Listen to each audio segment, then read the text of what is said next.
Leo, Sun, Moon, Rising, let's see the energies ng inyong money, career, finances, kaperahan ngayong September 2026.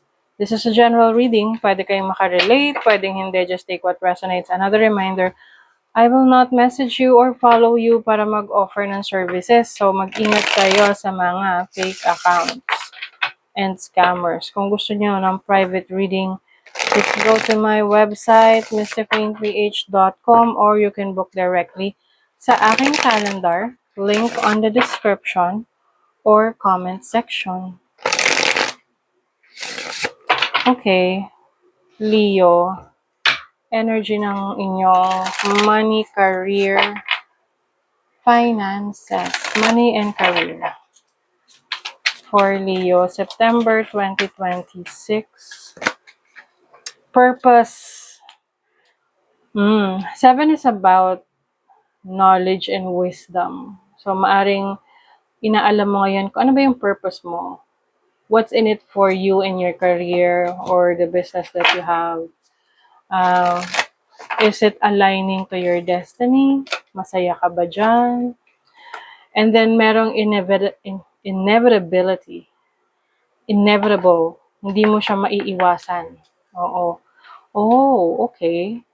So, maaaring may mga bagay na kailangan kang harapin na. No? You need to deal with something sa iyong career, trabaho, business na hindi mo na siya maiiwasan.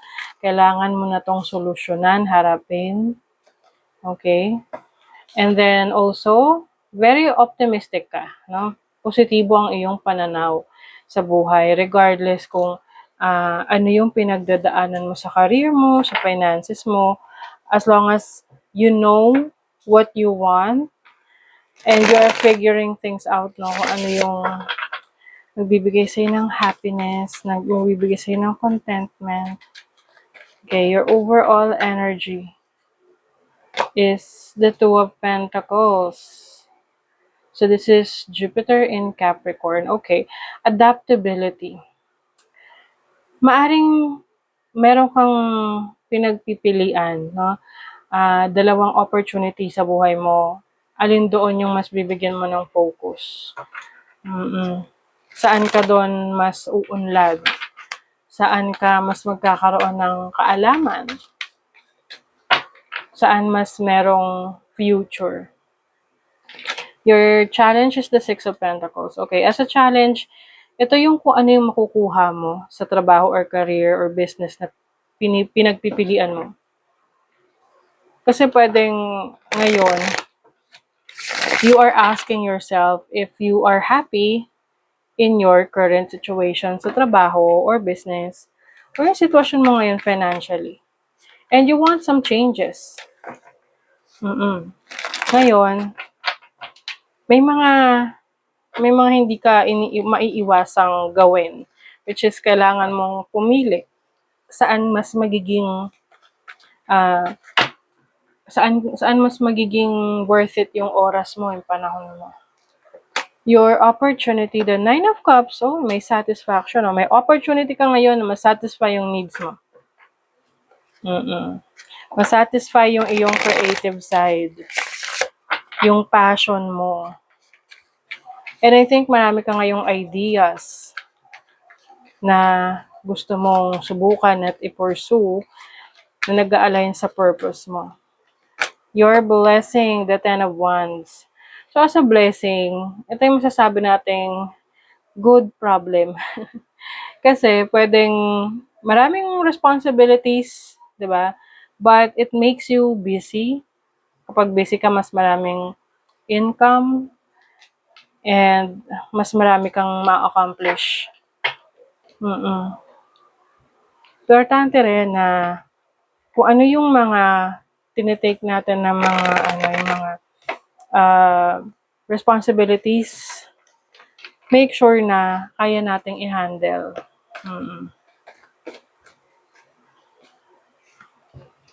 Okay, meron ditong celebration. May isa-celebrate ka na milestone, mga small wins, pwedeng merong unexpected na increase ng sweldo. Wow. And then also, very charming, syempre, mga Leo, charming ang energy nito. You mesmerize people with your charm and elegance. So, meron kang own style mo na nagka-captivate sa audience. So, gagamitin mo yung confidence mo to your advantage and, use it to connect with people and to network. Alam niyo na naman natin ang networking is one way to make more money. Maari ring maging maging unstable yung pasok ng pera, ha, kaya kailangan mas maging maingat ka sa iyong mga decisions. Tapos mas magiging flexible ka sa work mo, maaring meron kang remote work, no, work from home or part-time job na hindi mo kailangan na parang mas mag-focus lang sa isang bagay. And also, you are aiming for professional growth. Maaring merong leadership role sa'yo, no? Sa iyong career, sa trabaho mo. And then, release what you've been carrying and lighten up. New joy is on the way. Oh, merong source of happiness sa career, trabaho, or business mo anytime soon, especially ngayong September. Let go of others' thoughts and opinions. It is time to embrace who you really are. Tama. Hindi naman natin mapi-please lahat ng tao. So, huwag mo nang pansinin kung meron mang mga tao na hindi ka gusto or may ibang opinion sa'yo. Okay? So, focus lang sa sarili. That is your reading, Leo. Thank you so much. See you again.